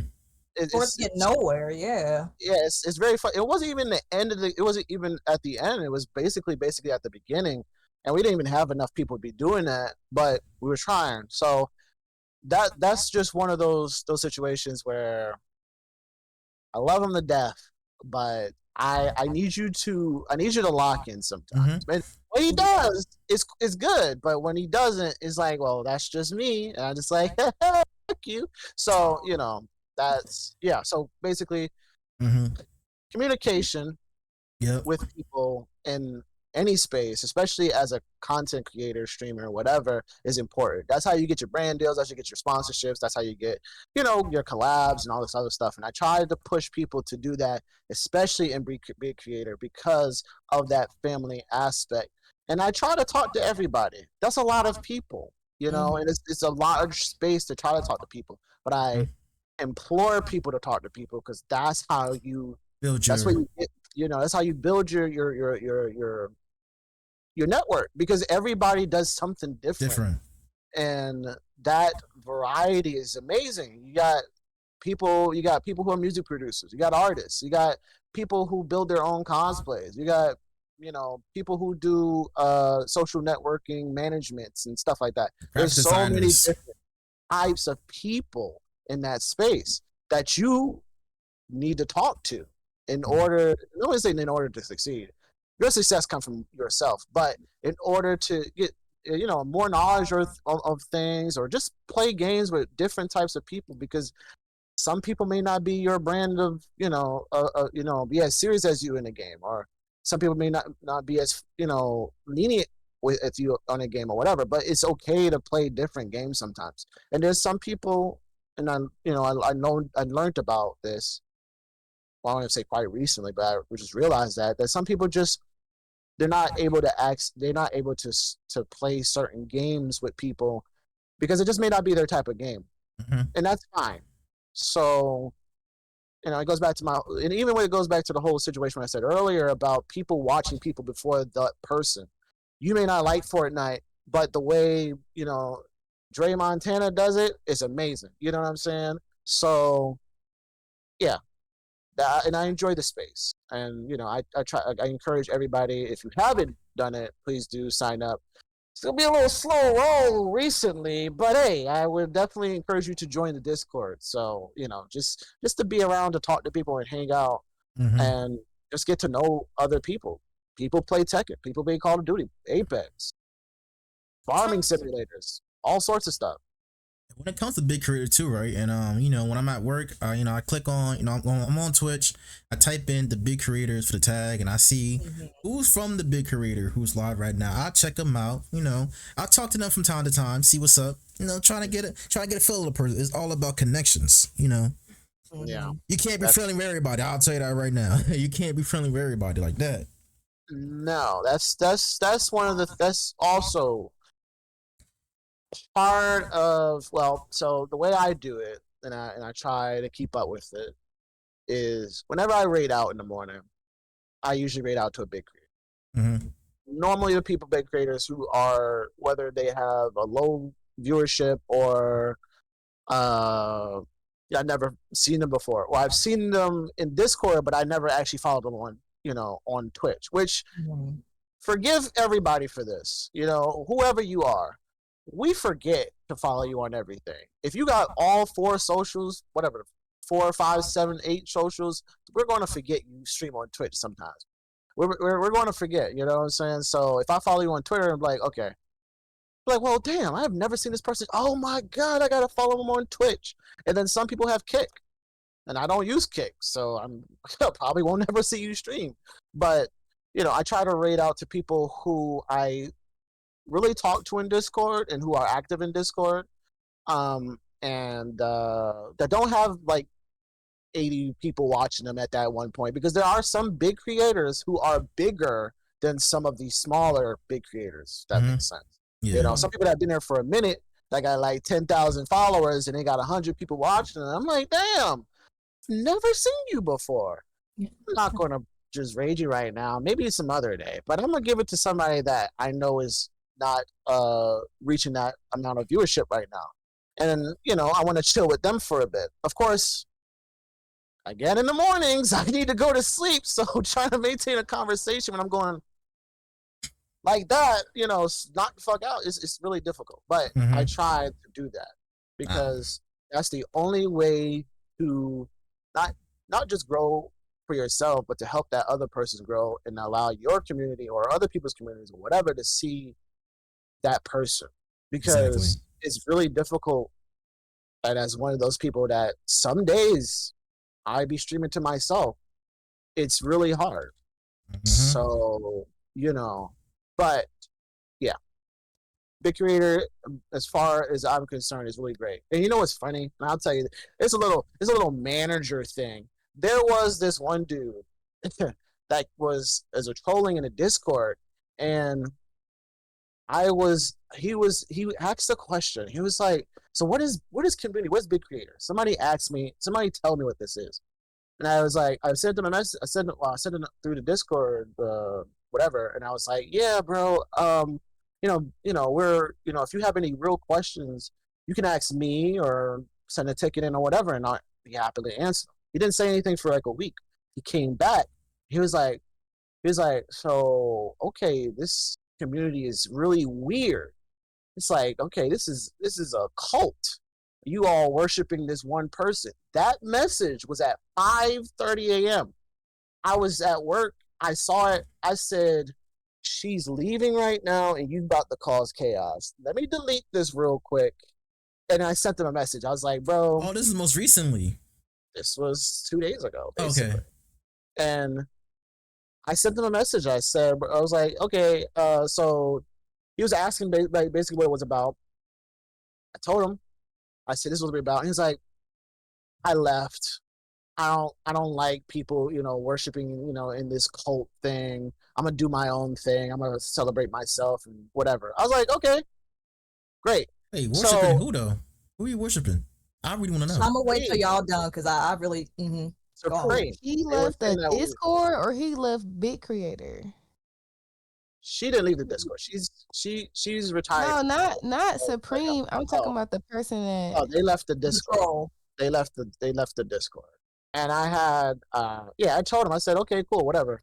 But I had to delete that message because it was at this time, this past week, when she was going, and people were already sad. We did not need a person to come in there to be like, oh, y'all worship it. Like, okay, no, that's not what's going on here. And it was just like, it's like they're just only focused on finding one big person. I'm like, what are you talking about? So I brought it up to her, and she was like, yeah, this person been messing around in Twitter too. I didn't see the Twitter part.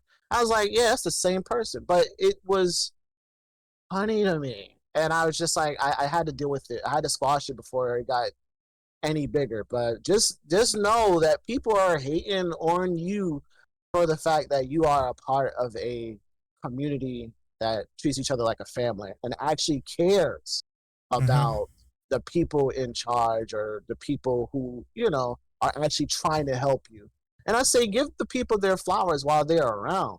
You know what I'm saying? And that's what everybody did. Now, if that's worshiping somebody in your eyes, then or having a cult around them, you're kind of blind, my friend. So, oh, you're definitely blind. Not kind of. You are blind. I'm calling it for what it is. And first off, what the hell is that person talking about? Some y'all worshiping? First off, I don't worship no damn body, and I speak for that for everybody here in any one part of the group. We don't worship no damn body, maybe other than our Lord and Savior, Jesus, if you believe in that. But come again? That's not the case. There's a difference between worshiping someone and actually giving them their flowers or small praises. Yeah, exactly. Massive difference. Yeah, you can support somebody and uplift them without it being worship. Like it's a transition. It's a company transition. It's a life transition. People are just being supportive. Like it doesn't give worship at all. Like it really just gives like uplifting care. Like that's what it's giving. So for somebody to say like cult, I don't know, that's kind of weird. And like myself personally, I listen to a lot of cult podcasts, so I know like I'm pretty well versed on what makes a cult, and there's nothing's giving cult. Like yeah, I ain't no damn cult. Big Career is not no damn giving cult. like, I mean, it does give like exclusive club, like it does give like group, like, but it doesn't give like cult at all. I would say it and that's not a bad thing. Like I don't think it's an exclusive club to just anybody. I know for a fact that it's open to everybody. Yeah, it's not exclusive, like as in people can't join or be part of it. It's just like this is a section of people, right? Like there's a section of people, and like there are things that you do. You can be associated, you can chill, you can hang out, but then like when applications open, you apply. Like you apply to be a part of the group officially. Like that's what makes it's not like you're gonna get excluded. You have the ability to be a part of it, but it's like if you're just standing outside the door looking in the window, then I mean that's just what you're doing. Like right. Yeah. And that happens even when people join the Discord. And I'm appreciative of the other people who are in there. That's when people actually have genuine questions on what the community, the big creator is, and they actually answer the question, because a lot of people don't have the same experiences as other people, and I think a lot of that is that people don't talk to other people. You're not going to get the big creator effect if you're not talking to other big creators. It's just really impossible. You're just here, you're just like observing, and you're just like, okay, what's going on here? How can I be successful? Talking. Exactly. Literally, just a simple networking and supporting. Like, don't come in there trying to downplay and talk shit when you're not even trying. Yeah, you shouldn't have applied if that was the case. If you truly feel that way, you shouldn't have applied. What do you think you're going to get if you're not talking? You're just sitting there like you're just mute. You're a cricket. Like you don't make no noise. You don't clap or nothing. You don't clap or nothing. And they had the audacity to do mostly everything that they were supposed to do, whether it was from signing up or showing that they were following all the socials. I'm like, how can you follow everything and still not know what you're here for or what's going on, or feel this way about the community as the big creator as a whole? It's like, well, again, you're not talking, you're not trying to collab with people or whatever.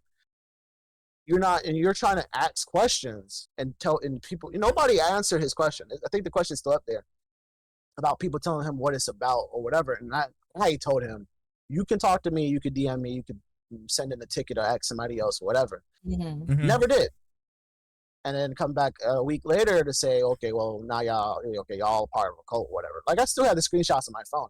I like to save these kinds of things to make sure that I gotta keep an eye on people and stuff like that. But yeah, people are wild for no reason. It's just, I'm not sorry that you're not successful, but your success is built or based on what you're doing. Based on your performance. Your effort only. Yeah. Like, don't expect to join a big collaborative group and expect to get all this praise as soon as you join in, like you're fucking VIP or something. I promise you, you're not.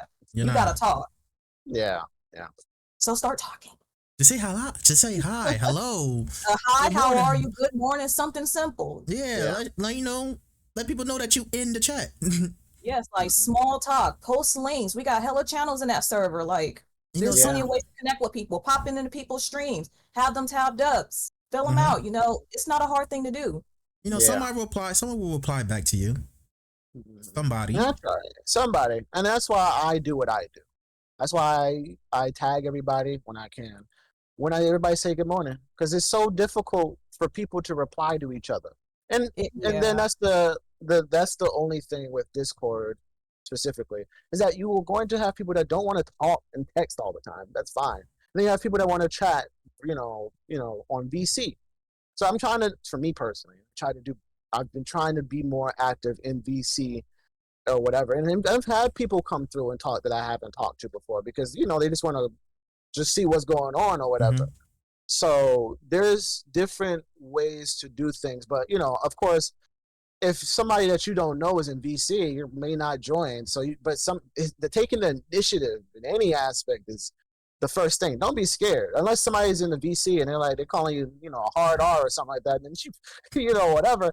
Like, I get it. But as far as I know, everybody's pretty nice. We're pretty chill. And again, there's so much variety there that's important to us in some way, Like I said, producers, artists, whatever. Like, everybody has a talent.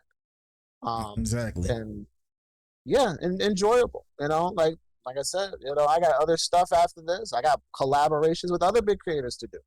So I'll be trying to put myself out there because I want to network. I want to see everybody's thing or whatever. And it's incredible.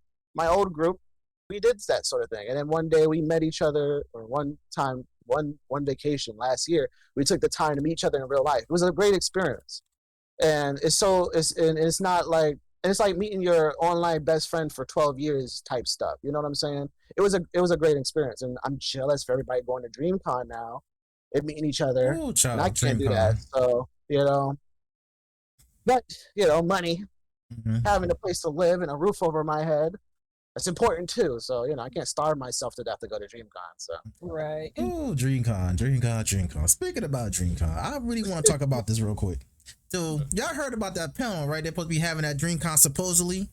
Yeah. The Pickup Baddies panel. Yeah. So, I'll put it in. So, Lex, Mel, Piece of Man, y'all already know. I put it in the group chat who's hosting it. And people was on his ass about hosting this panel. I'm like, bro, if you don't want to go, just don't go. Simple as that. Yeah, if you don't want to visit the panel, just don't go to the panel. I swear, society's so ass backwards. I can't stand it. It's a simple thing. It's like, if you ain't got jack shit nice things to say, don't say it at all. Same thing. Keep it moving. Exactly. Like, because we do not care. Exactly. Y'all see that TikTok that they found though? That his TikTok. It was like, I see that. I just didn't watch it. The TikTok was wild. The TikTok was wild. He like had like a hierarchy of like black people. But then, like, I ain't gonna lie, there was like a joke towards the end where he was like, and guess who they all hate? And he's like talking to like a white girl. She's like sitting there like she's in class, right? And he's like, and guess who they all hate? She was like, she's like, I know already, because she's thinking, he's gonna say white people. He was like, black women. They all hate black women. And she was like, what? And she just sounded so shocked. And that, like, the whole video is like a 4-minute video. And that part was actually funny. But it was like, the whole video was so cringe. I was like, oh my God. Like, I got the joke. But it was like, given that, how people are on Twitter, they go pull up all the shit. Somebody say something to you or say something about you. Now, like, your whole online life is just up for dissection. And it was so funny. Like, people are like, this is cringy. This is like, I was like, it's actually kind of funny. Like, I'm not gonna lie. Like, it's actually low key kind of funny. And I didn't want to be that one person to be like, no, y'all, this is actually kind of funny. Like, I knew people was gonna be like, what do you mean? I'm about to say, if you did that, they're gonna come on your ass. They're gonna come at your throat. You a black woman yourself. How was this funny? People was gonna get on my ass if I had said that shit was funny. So I just let it ride. And that's the thing I don't understand, bro. Like, he catching it. Like, y'all really falling for this shit. And if this panel is really true, if I was going to DreamCon, I would go just for shits and giggles. Fuck it. It's probably funny. It's Exactly. probably funny. Like Yeah, it's I probably get it. He like first of all, the pictures that were up, like I could see how like he wouldn't be somebody's cup of tea. Yeah. And like He's somebody's cup of tea. He's gonna be somebody's cup of tea.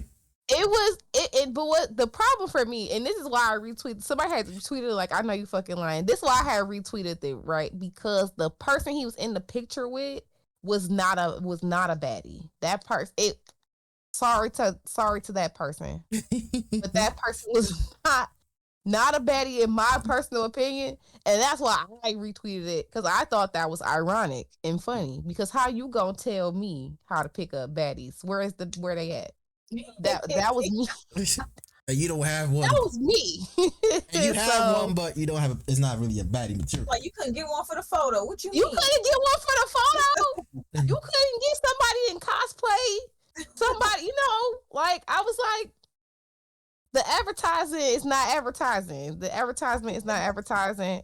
I thought that was funny, but like you said, if you don't like it, don't go. Exactly. Let my man cook. Let him cook. Exactly. And for those who are going to DreamCon and saying that this panel is a bunch of bullshit, it's probably all the ones that's probably going to that shit. So it's like people gonna go to hate watch. People are gonna go hate watch the panel, and you're just helping it. Little do you know. So go ahead. Play stupid if you want. You know you want to go. Go ahead. Shit, if he could get that type of panel approved, anybody could do something like that and get that shit approved. He just bold enough to come up with a name like that and have that shit approved. Yeah, I think that's the thing though. Step off the porch. Like he stepped off the porch with his panel idea. Other people can do the same thing. Exactly. Like, you can step off the porch and go see and say some wild shit at DreamCon if they let you. But did you ask if you could? Did you ask? No, you didn't. He did. So now he get to do it. Exactly. Don't be mad at him. See if you can get on the panel. It's a panel. See if he got some seats open. Exactly. And you can't be mad at him though. You gotta be mad at them people who proved that shit. You can't get mad at him. He just came up with an idea, with a name, whatever. He probably come up with some type of idea within that name, and that shit got approved. You know what I'm saying? He probably had some good, decent information. Maybe, I don't know. Maybe there's more to it that we. I'm waiting for them to report back. Yeah. Let's see what happened on the first. Let's see. I'm waiting. We go. When is DreamCon? In 2 weeks, right? 2 weeks from now, or 2 weeks from tomorrow, or yesterday, whatever. Yeah, I believe so. Yeah, so it's just people are just weird, bro. I'm not talking about him. They're just like people just weird how they coming after him. Y'all don't even know this motherfucker. Y'all just know him because it's the fucking name of it. Yeah, that shit sound crazy. But talking about go ahead. No, well, that don't sound that crazy though. Who don't want to go pick up baddies at an anime convention? That don't sound crazy. That sounds normal. Exactly. That sounds like what you do, what you would want to do. A single person wants to go pick up baddies at an anime convention. Where you like, I'm a nerd. I can't date regular people. Right. Go to where the nerds are. Go to where the weebs are. You a weeb? Go to where the weebs are. Pick up a weeb. Yes. That doesn't sound crazy to me at all. I hate when people say, game is game. That's how you do it. I hate when people say, I hate when people say, when you go to these cons, this ain't for no dating and stuff. I'm like, man, shut up. You gonna meet somebody that you gonna like. Because you can't get no damn body. Let somebody else have fun. Exactly. You did have fun regardless. If you finding a date or something, looking for somebody, looking for a significant other, here to have friends, whatever, blah, blah, blah. Just do you. Leave people alone. People have their own agendas going to these cons. Hopefully some good ones. Social events. They're social events. Why would you go somewhere to be social and not be so like what's the point? You can cosplay in your room. If you just cosplay, you can do that at home. You don't have to go to fucking Austin, Texas to do it. Exactly. Like you're going to see people, you're going to talk to people, you're going to be seen by other people. That's the point of it. Like don't go if that's not your vibe. If you want people to not talk to you, look at you, breathe near you, don't go. That doesn't make sense. Exactly. There's plenty of other events and cons dedicated to different stuff. So it's not like there's not an event that you can't go to. You're just being an asshole.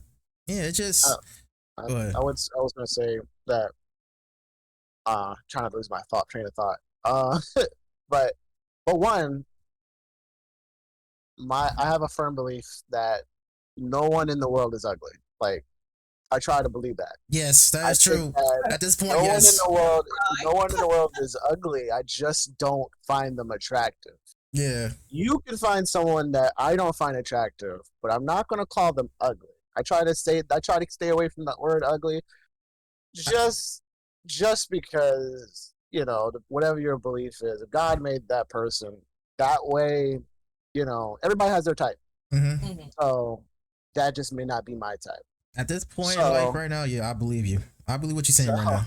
At this point, yeah. He cooking. With that, the dude, and I only saw him recently. I saw him. He made a video some time ago about dating this old white lady, and I think that's part of the reason that some people don't like him.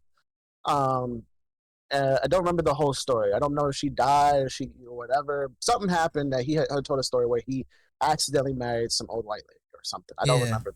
I heard about it. And that was that's why people don't like him. But I do agree that if this thing exists, you can go, or you don't have to go, rather. But there is a thing that any type of notoriety is good, whether it's bad. You know, any bad publicity could be good publicity for you. Like that one lady. Or let me say that one lady. So is that Hawk 2 girl that's just eating that shit up? There was that one lady that called black people the N-word when she was having a conversation. People ate that up. But we keep making certain things popular, whether we like it or not. And when we don't like it, when we talk about it, we make it more viral than it already is. And then I ignore the fuck out of things. And a lot of people don't have that mindset. Like, yeah, I might give a few comments or whatnot. I mean, it is what it is. I'm gonna say what I gotta say, but I'm not gonna go out of my way and be like, oh, look at her. She doing this and that. I don't give a fuck. I barely keep up with what the hell I'm doing in life. Like, I'm still trying to get my shit together. Exactly. Right. You worry about somebody getting their shit together, but instead of just worrying about getting your shit together, you worry about that other person getting their shit together. Like with that one lady that was, you know, saying the N-word or whatever. It's like y'all over here commenting on it and stuff and simply giving it engagement, whether you're talking shit about it or not. You literally helped her. She knew what she was doing when she said it. Are you talking about that girl from the baddies that always keeps saying the N-word, something like that, or no? No, it's a whole different lady. That trad wife lady. Yeah. Somebody made a skit about that. It was like a stand-up comedian. That shit was funny as fuck. Like the stand-up comedy thing was like 5 minutes or like 8 minutes. It was long as fuck, but I watched the whole thing. I think I know who you're talking about. I think he was funny as hell. He was like, I don't even believe she racist. I think she was just trying to catch a vibe. He was like, she didn't have the conviction. It's like she tried to just catch a wave, just be viral. Yeah, because we're at a time and age to where people, like I said, people don't think the same way we do. Like, just ignore it. Yeah, just ignore it. Like, what more, especially as black people, what more can hurt us at this point? Like, we didn't already been through enough shit and still going through it. What phases us anymore at this point? Yeah. So simply stop reacting. Stop giving it the clout that the person wants. And then get mad when they do get the clout. That's what certain folks like to see us do, and y'all falling for it. It's crazy. I think the people that have sorry, go ahead. I was gonna say this world we live in is fucking crazy. It's just just crazy. That's all I'm gonna say. Right. Well, my only thing was just the last thing I would say is just that majority of things that hurt black people, quote unquote, hurt black people on the internet, the people that talk about it the most are the people that aren't black. So it's non-black folks that complain the most about black problems. So that's why it's always popular, you know. So that's who keep it up.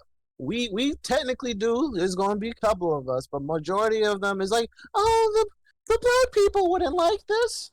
We don't care. We don't care. Stop involving us with this bullshit. Like, I mean, we in our own lane. Damn it, let us be. Like, I don't care what you doing. I don't care. Yeah. It's like, stop speaking on stuff y'all can't relate to. Y'all want to be us so bad until you really are us or have to be us in certain cases, which you will never experience. Exactly. Stop it, please. That's all that we ask. Just stop.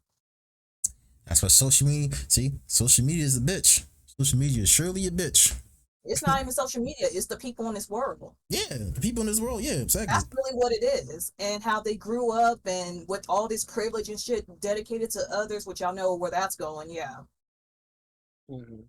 If that Hawk 2 girl really get a fucking reality TV show, Let bro. that be a black woman or something, then what? No. Tell the truth. You fucking wild. It wouldn't be a good thing. She wouldn't be famous. Nope. Exactly. There's many Hawk 2 women out there that are black. I'm pretty sure. It's just that she just happened to be not black and just got viral, and everybody was like, "Oh, this is funny." So be a noticeable snow bunny and got lucky. Yeah. All right. So, Matt, can you share with us any upcoming collaborations, events, or projects?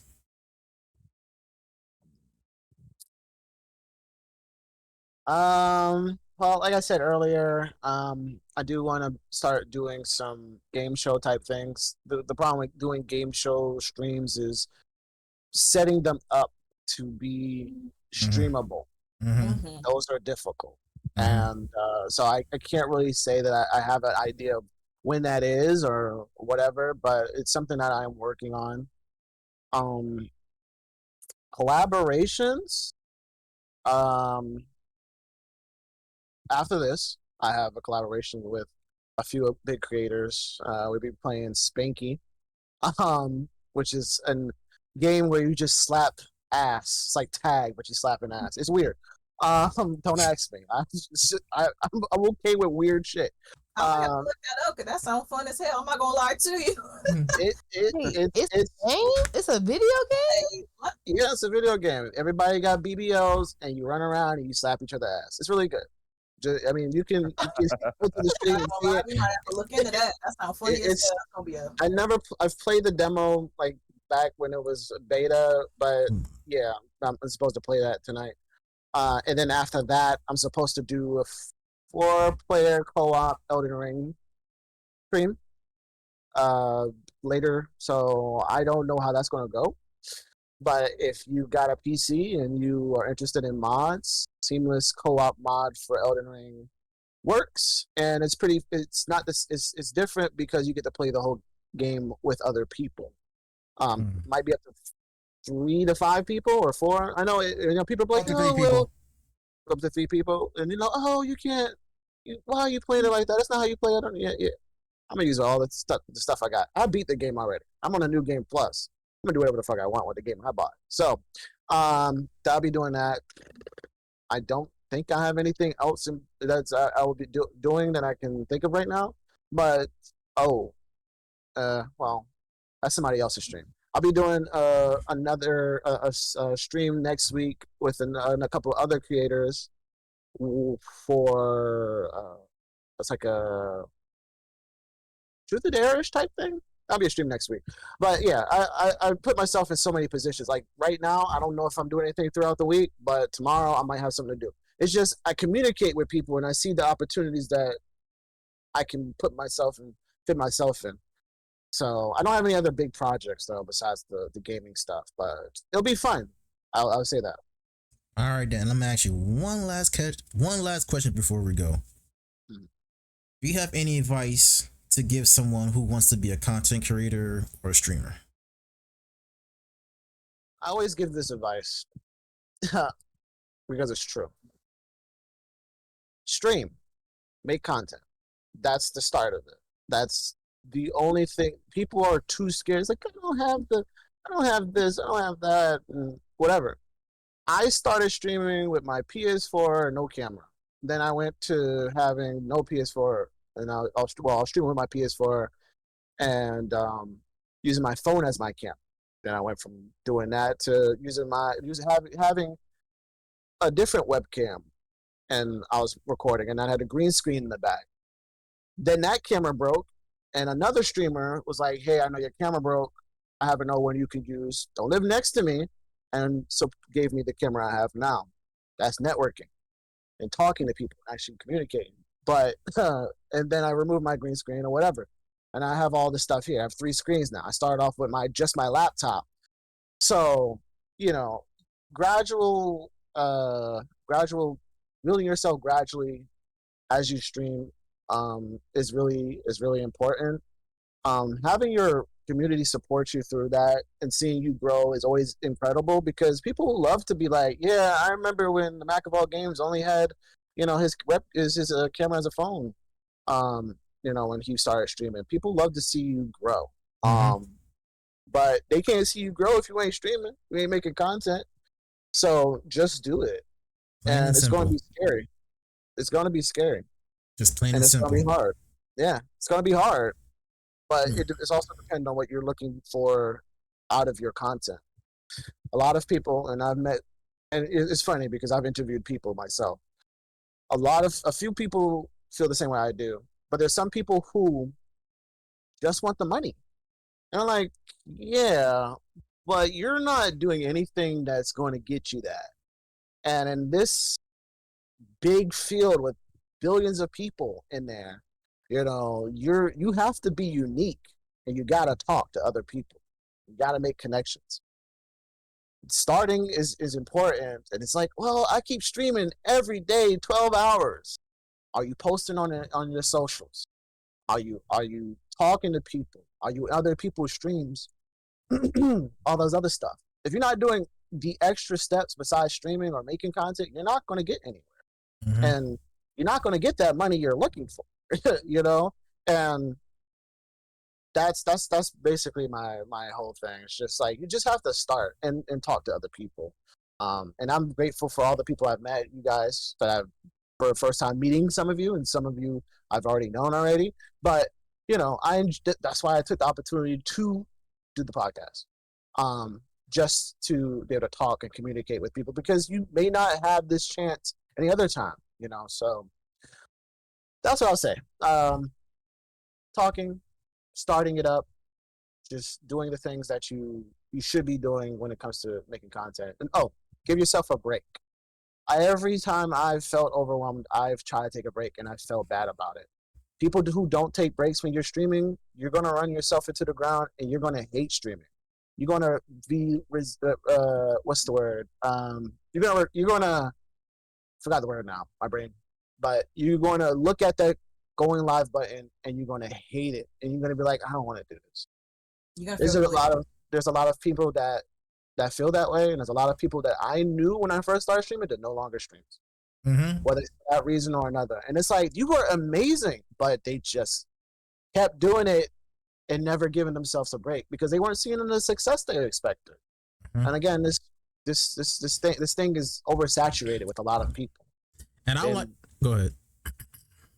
no, it's like, yeah, it's oversaturated with a lot of people. And one of my favorite things is that a lot of us Black people, we know other streamers that we also the other people know too. And I'm always like, I'm in somebody's streaming, like, oh, such and such. I feel like that's a lot that happens with Black people, because we're really small, Hmm. but Be we're huge. massive. We're big. We're huge. We just don't be talking to each other. That's the thing. But yeah, it's always beautiful to be like, yeah, I know such and such. Oh, really? Whatever, whatever. So whenever people do that in the big creator community, it's always great to see them pull their own community into that community and interact. Hmm. But yeah, I was about to say something too, but I just lost track of it. But that's all good.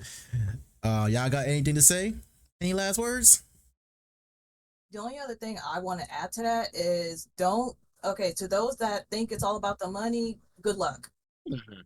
Good luck, because even when let's say you hit affiliate on Twitch, or you get to affiliate or what it is on whatever streaming platform you use, don't think the money's just going to come flying to you. You still got to keep up that same grind that you put in before you got that status, but you got to do it harder now, because now, since you've hit your goal, people are going to know you more. Your name's going to start getting tossed from people that have been supporting you. So don't stop there and just think that, everything's sweet, because it's not. It's still a struggle. You're still battling other people who are trying to get to where you are, and on top of that, people that surpass you. Mm-hmm. Yeah, it's a grind for sure, and everybody's in competition. I won't even say I don't like to say word competition, but it is a competition Just with by each other in a default. sense, and it's not. That's just what it is. Mhm. But I don't see everybody as competitors. Me either. I see everybody as a fellow creator, and whether you got a 10,000 followers or one, as long as you entertain it, I'll watch you. And that's how we used to support each other. But I think I said this earlier. When you're talking about getting affiliate, once you get to the ability to make money, you gotta be able to create something that people want to pay for. You can't just be streaming Fortnite for 12 hours a day because Ninja does that shit. I He can gets watch paid. Ninja and he got money, and people keep giving him money. Same thing with Kai Cenat, and Kai Cenat is one of, I don't know, I'm saying his name right, but Kai has one of the biggest platforms and so many subscribers. Part of that is he's a great content creator, and another part, in my opinion, is that people want to be a part of something bigger. So yeah, they're gonna put money into his one thing because if you're like me, you got title, you got title screens, you got stuff all on your cameras, you got starting soon screens, you got the text and stuff. That man has one screen, and it's just him most of the time, unless he's playing a game. And I'm not special guests. fancy. That's all how many subs he got, and whenever that stuff pop up, he don't need that because he's entertaining. Exactly. People find him entertaining. So you have to be entertaining, and you have to make something that people want to pay you for, because we already paying for Netflix, Prime Video, Hulu, and all this other stuff. But why should we give you money? And the majority of people who give you money are other content creators. So we all struggling. It's like it's difficult. So, like I said earlier, my goal for myself is to put my time and energy into growing my own community with viewers who are not content creators. That is difficult, but it's going to happen one day. And I hope that happens for everybody, because we need them 12-year-old, unless you are 18 plus, 18-year-old plus, kids who got that their mom's credit card or daddy's credit card. Like, kids are so amazing. Can I give them $500? Like, yeah, you can give them $500. I'll be grateful. Give me that $500, Timmy. Respectfully. Respectfully. I'll take it. So, yeah. And I remember now. I just want to end this off too. And for those who do reach the Twitch affiliate, you know how many times they say they want a partner push, and when they do say they partner push, they stop streaming all of a sudden? Not all of them, but some of them. I'm like, it's crazy. Like, to get, that's the sound. As somebody who just got affiliate this year, right? I think for me to be like, hey, I'm partner, like, no. I don't think, like, that just sounds partner plus, maybe like the new little program where you get the 60-40 instead of the 50 what you get initially, like maybe that. But to be like, yeah, I'm about to get partner this year, to me, I feel like it's just kind of crazy. Like, I have, you gotta have an average 75 viewers per stream to reach partner. 75? Like, I'd be happy to have 5. I get 5. I'm like, oh shit, I have 5 average viewers. I have 5 people sit here and watch me for 3 hours. I'd be geeked about that. So for me to be like, oh, let me get 75 people to watch me every stream, like, that's kind of cray. I'm not gonna lie to you. Like, I'm not saying it's not feasible. I'm not saying it's not possible. I'm just saying to hit affiliate and then automatically decide that it's time for a partner push is crazy. Is a lot. I don't think that you should put that type of pressure on yourself. I don't think you should put that type of pressure on your friends, your gaming community, your viewers. I don't think you should put that type of pressure on people, because to go from, okay, I got an average of 3 people watching me so I can get affiliate, to 75. Nah, bro. No. Especially especially like You just had a hard time hitting affiliate. Now you want to automatically hit partner, bro.